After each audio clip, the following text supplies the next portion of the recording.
আচ্ছা, ও লোগোর কথা, এক্স্যাক্টলি, এটা একটা প্রবলেম। আমি বলি আবার, আপনি চাইলেও কোনো মানে খুব ভালো কোয়ালিটির লোগো যদি চান, সেক্ষেত্রে ক্যানভা থেকে আপনি কাস্টম লোগো, ভালো লোগো বানাইতে পারবেন না। আপনি যদি অনেক ভালো আইডিয়া আছে আপনার কাছে, কিন্তু ওইটা ক্যানভা দিয়ে ইমপ্লিমেন্ট করা পসিবল হয় না। আমি একটা জিনিস দেখাই, ক্যানভা থেকে বাইরে হয়ে একটা জিনিস দেখাই, একটু ফ্র্যাঙ্কলি বলি। ইলাস্ট্রেটরে যাই আমার। আচ্ছা, বাই দ্য ওয়ে, আমি হচ্ছে ক্যানভার ডিজাইনার না টেকনিক্যালি। আমি ফটোশপ, ইলাস্ট্রেটরে হচ্ছে মেইনলি ডিজাইন করছি। ক্লায়েন্টদের কাজগুলো আমি সবসময় হচ্ছে ইলাস্ট্রেটর, ফটোশপে এগুলাতে করি। নরমালি আমি একসময় বুঝতে পারছি যে ক্যানভা দিয়ে অনেক ভালো, ভালো ডিজাইন বানানো যায়। তখন হচ্ছে আমি ক্যানভায় ট্রাই করে ১ বছরের মধ্যে দেখতেছি ক্যানভা দিয়ে অনেক কিছুই করা পসিবল। আচ্ছা, এইটা একটু বলি যে লোগো আসলে বানাইতে গেলে অনেকগুলো রিসার্চ ফিল্ডের ব্যাপার-স্যাপার আছে। ক্যানভাতে এই জায়গাতে একটা বিশাল লিমিটেশন আছে। লোগো বানানোর ক্ষেত্রে ক্যানভা ওই ফ্রিডমটা দেয় না। আপনি যা ইচ্ছা করতে পারবেন এমনটা দেয় না। এই যে দেখেন, এটা আমি একটা লোগো বানাইছিলাম সিপিএস নামের, সেন্টার ফর প্রফেশনাল স্কিল। এটা অফিস হচ্ছে মুরাদপুর। এটা কাইন্ড অফ এখানে আমি স্ক্রিন আছি। দেখা যাচ্ছে না। শেয়ার হ্যাঁ, স্ক্রিন শেয়ার বুঝতে পারি নাই। এটা একটু আরেকবার শেয়ার বলো তো। দেখা স্ক্রিন শেয়ার অফ করে দেন। স্ক্রিন দেখা আচ্ছা, যাচ্ছে না। আচ্ছা, স্ক্রিন শেয়ার করি নাই না? Wait. Oh sorry guys, sorry. Wait. कहाँ गए हो तुम लोग? अच्छा, পাইছি। Screen share, entire screen. Okay, share. হ্যাঁ, স্ক্রিন শেয়ার করছি ভাই। ওকে, ওয়েট। স্ক্রিন শেয়ার এখন দেখা যাইতেছে কিনা দেখো। দেখা যাইতেছে? হ্যাঁ, এখন ঠিক আছে। দেখা যাচ্ছে। আচ্ছা, লোগোর ক্ষেত্রে যেটা বলতেছিলাম যে লিমিটেশন আছে, সেটা হইতেছে ভাই, লোগোর ক্ষেত্রে লিমিটেশন হচ্ছে এটা কোথায় গেল? আচ্ছা, লোগোর লিমিটেশন হইতেছে লোগোতে অনেক কিছু কাস্টম বানাইতে হয়। মানে কাস্টম মানে আমি বলি, এই পার্টটা দেখাই। এই লোগোটা একটু দেখো। এই লোগোটাতে তোমরা একটা জিনিস দেখতেছো, একটা তীর চিহ্ন উঠছে এখান থেকে এখানে, যেটা এস এর নিচে কিছু গেছে, মানে এই এস এর এই অংশটার নিচ দিয়ে গেছে, আবার ওই অংশটার উপর দিয়ে উঠে গেছে। এটাও এটার উপর দিয়েই ঢুকছে, এটার নিচে ঢুকে গেছে। এটা একটু 3 ডাইমেনশনাল ব্যাপার হইছে না? মানে একটু ইলিউশন টাইপের ক্রিয়েট হইছে না এখানে? যে একটার ভিতর দিয়ে ঢুকে আরেকটার দিকে বের হয়ে গেছে এরকম সাপের মতো করে। এই ব্যাপারটা ক্যানভাতে আপনি মানে বানাইতে গেলে খবর হয়ে যাবে। মানে এটা মানে অনেক কাহিনী করে বানাইতে হবে বানাইলে। এখন এটা তো হয়তো ক্যানভা দিয়ে এই পার্টটা বানানো পসিবল, কিন্তু ক্যানভাতে টেক্সটের উপরে এরকম গ্রেডিয়েন্ট করা যায় না। গ্রেডিয়েন্ট বলতে বুঝাইতেছি, আমরা তো এতক্ষণ ফ্ল্যাট কালারের কথাবার্তা বলছি।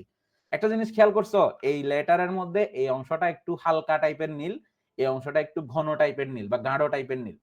এই যে একটা লেটার বা একটা টেক্সটের কালারের মধ্যে যা ইচ্ছা ফন্টে, মানে যে ফন্টে ইচ্ছা এভাবে গ্রেডিয়েন্ট ইউজ করাটা ক্যানভা অ্যালাউ করে না। ক্যানভা হচ্ছে শুধু নির্দিষ্ট কয়েকটা ফন্টের উপরে এরকম গ্রেডিয়েন্ট ইউজ করতে দেয়, সবগুলাতে করতে দেয় না। যার কারণে এই টাইপের, শুধু আমি তো কয়েকটা লিমিটেশনের কথা বলতেছি, ক্যানভাতে এরকম যা ইচ্ছা ইয়া বানানো যায় না। কি বলে এটারে, কই গেল? যা ইচ্ছা এরকম এলিমেন্টও বানানো যায় না। যা এলিমেন্ট আছে সেগুলারই ইউজ করতে হয়। মানে যা ইচ্ছা এলিমেন্ট যেমনি ইচ্ছা বানানো যায় না। আমি যদি এখন এখানে আইসা এভাবে কোন একটা এলিপস নিই ইলাস্ট্রেটরের মধ্যে, তারপর এটার আমি এটা নাই বাবা না, ধরেন এখানে আমি হচ্ছে এখানে একটা ট্রায়াঙ্গেল নিছি, ঠিক আছে? ট্রায়াঙ্গেল নেওয়ার পর আমি চাচ্ছি এটারে এভাবে ইয়ে করতে। তারপরে হচ্ছে আমি চাচ্ছি যে এটা জাস্ট আমি দেখাইতেছি, এটা নিয়ে কনফিউজ হওয়ার কিছু না, এটার সাথে ক্যানভার কোনো সম্পর্ক না। আমি ক্যানভার লিমিটেশন দেখাইতেছি যে ধরো আমি এটারে কি দেখাবো, এটা হয়ে গেল।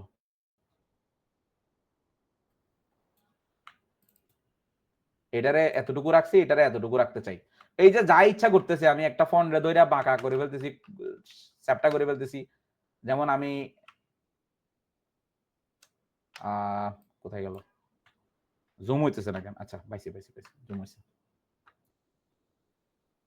আরেকটা ব্যাপার আছে, যেমন ধরো যে আমি চাচ্ছি এই শেপের মধ্যে, আমি চাই যে এই শেপ দুই জায়গাতে যে এখানে কমন করবে, কমন শেপ হবে, এই অংশটা দিয়ে আরেকটা শেপ বানাইতে পারি। তাহলে এখানে প্যাথফাইন্ডার নামের একটা টুল আছে, সেটা দিয়ে এইভাবে বানানো যায়। আবার হচ্ছে যে অংশটা কমন এবং যে অংশটা এক্সট্রা, এই দুইটা বাদ দিয়ে শুধু এই অংশটা থাকবে, এরকম ডিসাইড করতে চাইলে এটার উপর এটা দিয়ে, এটারে আমি প্যাথফাইন্ডার দিয়ে দিলে এভাবে শেপ হয়ে যাবে।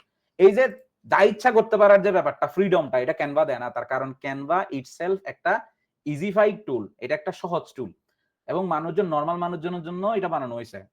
প্রথম দিকে হচ্ছে ডিজাইনের কাজটাকে সহজ করার জন্য বানাইছে। এখন তার মানে তো এই না যে পৃথিবীতে রাজত্ব করা যে দুইটা সফটওয়্যার আছে, একটা হচ্ছে অ্যাডোবি ফটোশপ আর একটা হচ্ছে অ্যাডোবি ইলাস্ট্রেটর, এদেরকে বিট করার মতো তো ধুম করে সফটওয়্যার বানাইতে পারবে না। কারণ itself Adobe Illustrator, Adobe Photoshop কঠিন জিনিস। এখন একই সাথে তুমি সহজও করবা, সব ফিচার ও দিবা, এটা আসলে পসিবল হয় না, কম্প্রোমাইজ করতে হয়। এই কারণে ক্যানভা দিয়ে লোগো কখনো প্রফেশনাল মানের খুব দুর্ধর্ষ লোগো বানানো যায় না, অর্থাৎ যা ইচ্ছা যেমন ইচ্ছা লোগো বানানো যায় না, কম্প্রোমাইজ করে লোগো বানাইতে হয়। এটা আমি দেখাই দিব এখন কেমনে লোগো বানাইতে পারে। যেমন ধরো আমি এবার ক্যানভার ডিজাইনে যাই, এখন ডিজাইন প্র্যাকটিস করার টাইম কম আমাদের কাছে। আচ্ছা, ডিজাইনে গেছি, কোন একটা এলিমেন্টসে যাই। ধরো তুমি হচ্ছে এমডব্লিউ নিয়ে কিছু একটা লোগো বানাবা, তাহলে কি করবো একটু বলি। এমডব্লিউ সার্চ দিছো, দেখো এমডব্লিউ এর জন্য অনেকগুলো গ্রাফিক্যাল এলিমেন্ট দিয়ে দিছে, দেখা যাচ্ছে সি অলসে গেছো। তুমি ডিসাইড করতেছো এখান থেকে একটা নিবা, যে ধরো যে এটা ইউজ করছো, ঠিক আছে, এটা ধরো ডাব্লিউ হয়ে গেছে। আচ্ছা, এখান থেকে কোন একটা চুজ করো, যে কোনো একটা চুজ করতে পারো, এমডব্লিউ। আচ্ছা, ধরো এটা চুজ করছি। এবার তুমি চাচ্ছ এটা আসলে কিসের লোগো বানাইতে, ম্যাথ ওয়াল্লা টাইপের কিছু একটা বানাইতে চাচ্ছ। তাইলে আমি কি করব, এখানে ম্যাথ লিখবো, ওয়াল্লা টাইপের কিছু একটা লিখবো, বা ম্যাথ ওয়ালা, ফিজিক্স ওয়ালার মতো আর কি। একটা কমাই দিই। এবার এটা কি বড় হাতের এম এরকমই নাকি এরকম? আচ্ছা ঠিক আছে, ম্যাথ ওয়ালা আমি হচ্ছে এটা দিছি। এরপর এটার ফন্টটাকে আমি একটু চেঞ্জ করব। ফন্ট চেঞ্জ করতে গেলে আমাকে করতে হবে, এখান থেকে ফন্টসে যাব, ফন্টস থেকে এখানে ফন্ট সিলেক্ট করব, পপিনসে গিয়ে আমি এক্সট্রা বোল্ড নিলাম সুন্দর লাগে মতো। এবার একটা জিনিস এখানে প্র্যাকটিস করাই ফেলাই, সেটা হইতেছে এই দুইটা টেক্সট, এই দুইটা লাইন হইছে না একই টেক্সটের, এই মাঝখানে বিশাল গ্যাপ নিছে।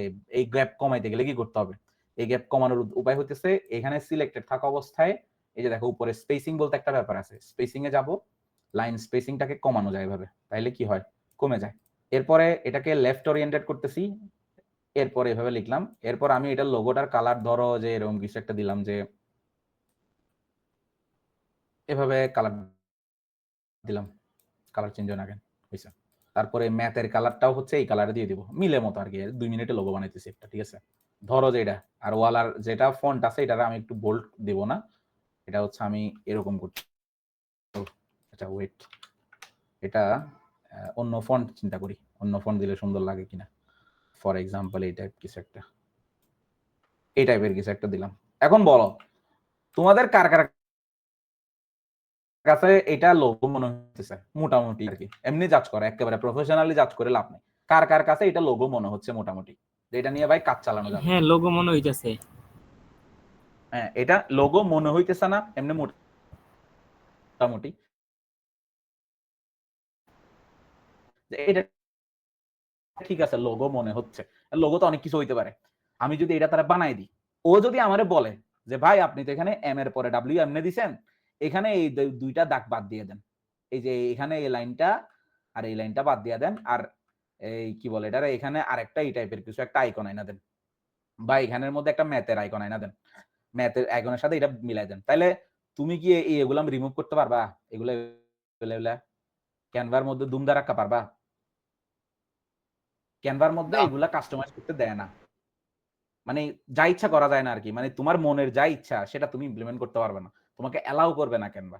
এটার কারণে ক্যানভা দিয়ে লোগো বানাইতে গেলে ফ্যাসাদে পড়তে হয়, এই কারণে যে তুমি যেটা চাও সেটা হবে না, অনেক লিমিটেশন থাকে, এজন্য আমরা কখনো লোগোর ক্ষেত্রে ক্যানভার অ্যাপ্রিসিয়েশন করি না। কিন্তু একটা ট্রিক আছে, এবার কি ট্রিক, গুগলে গিয়া ক্যানভা এআই লোগো মেকার বলে সার্চ দিবা,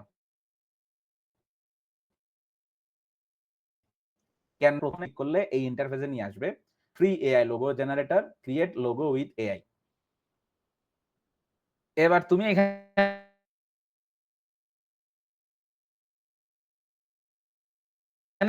আমি যাব হচ্ছে টেক ইয়াতে চ্যাট জিপিটিতে একটা প্রম্পটের জন্য শর্টকাটে দেখাইতেছি, এটা শিখে রাখো, এটা কাজে লাগবে অনেকের। অনেকে হচ্ছে এআই দিয়ে লোগো টোগো বানাইতে চাও, এটা ইউজ করো, ঠিক আছে। আচ্ছা, এখানে give me a prompt for exact Google logo, I will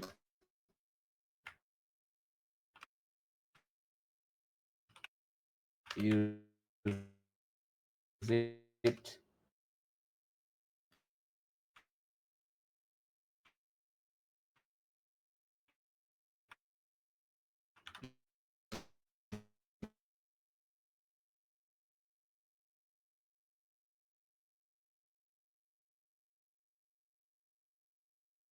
implement করব, ঠিক আছে, করছি।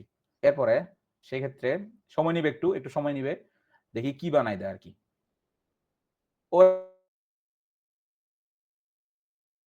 সেরা, পুরাই তো মাখন, গুগলের লোগোই তো বানাই দিছে পুরাটা। এখন I need a logo named Cisco। আচ্ছা,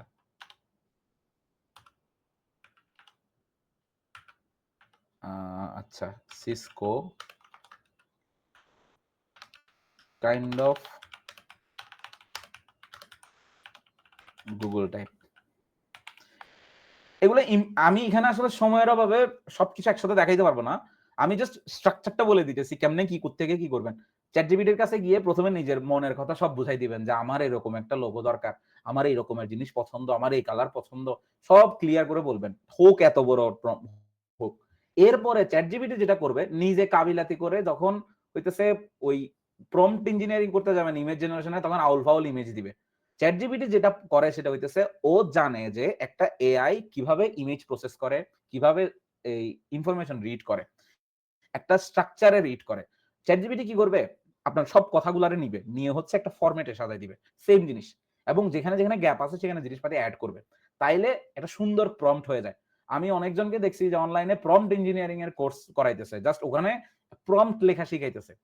আমি আসলে অবাক হই যে বাংলাদেশের মার্কেট এরকম কেন, যে এখানে এই লেভেলের জিনিসপাতিও আছে যে মানুষজন প্রম লিখতে পারতেছে না, যে প্রম কেমনে লিখতে হয় এটা জানে না। ক্রাশের মনের কথা বুঝতে না, আবার চ্যাট জিপিটি কেমন বুঝবে। জাপানের মধ্যে ফর্ম ইঞ্জিনিয়ারিং একটা ডিগ্রি পর্যন্ত আছে। না, ওইটার ওদের প্রম্পট ইঞ্জিনিয়ারিং এর স্ট্রাকচারটা, বাংলাদেশের যে প্রম্পট ইঞ্জিনিয়ারিং কথা বলতেছি ওটা ইঞ্জিনিয়ারিং, প্রম্পট ইঞ্জিনিয়ারিংটা বাংলাদেশের প্রম্পট ইঞ্জিনিয়ারিং নামে কিছু কোর্স বিক্রি করতেছে। ওখানে জাস্ট প্রম্পট লেখা শিখাইতেছে, যা কিভাবে প্রম্পট লিখবা, ওই চ্যাট জিপিটি রে বা কোন একটা এআই কে কিভাবে প্রম্পট লিখতে হবে, এই জিনিসটা শিখাইতেছে। অদ্ভুত ব্যাপার। আচ্ছা যাই হোক, এখানে প্রম্পটটা আমার দিছে, এটা আমি ইমপ্লিমেন্ট করে দেখি। আবার দেখি, আমি হচ্ছে সিসকো নামের একটা কোম্পানির কথা বলছি, ওরে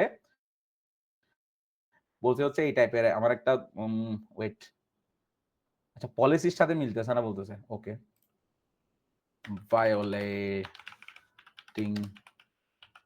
পলিসি।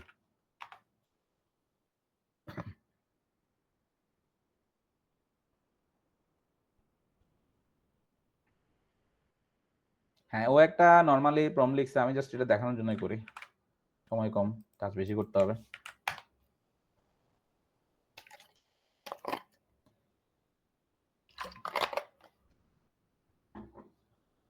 এই টাইপের একটা লোগো দিছে, যদি এটা পছন্দ না হয় এটা আবার দিবে। অর্থাৎ এই যে আমি তোমাদেরকে দেখাই, এই লোগো সবগুলা হইতেছে আমি নিজে প্রম্পট লিখে লিখে বানাইছিলাম, ঠিক আছে। এই যে এগুলা, এবং এখানে আমাদের নিজেদের ইয়ার জন্য বানাইছিলাম একটা, ওটা পরে হচ্ছে এখান থেকে ছবি হিসেবে নিয়ে, এখান থেকে একটা ছবি হিসেবে ডাউনলোড করে এটাকে ওই যে অ্যাডোবি ইলাস্ট্রেটর দেখাইলাম, ওই অ্যাডোবি ইলাস্ট্রেটরে নিয়ে গিয়ে ওইটাকে আস্তে আস্তে প্রসেস করে রিয়েল লোগো বানানো যায় আর কি। ডিরেক্ট ক্যানভা দিয়ে আসলে পারফেক্ট লোগো বানানো যায় না। আশা করি এটা বুঝাতে পারছি যে ক্যানভা দিয়ে প্রম্পট লিখে কিভাবে মানে লোগো বানাইতে হয়, এটা ভালো কাজে দিবে। ওই যে এআই দিয়ে লোগো বানানোর ব্যাপারটা এখানে হয়ে যায়। ক্যানভা খুব পারফেক্ট একটা টুল এটার জন্য। তাহলে এটার এই ক্যাসাল বাদ, এআই এর ক্যাসাল বাদ। এবার আসেন যেখানে ছিলাম, লোগোতে ক্যানভার লিমিটেশন আছে, এটা তাইলে বুঝাইলাম আপনাদেরকে। এবার আসেন ডিজাইনে, সময় কম, কথা কম, কাজ বেশি।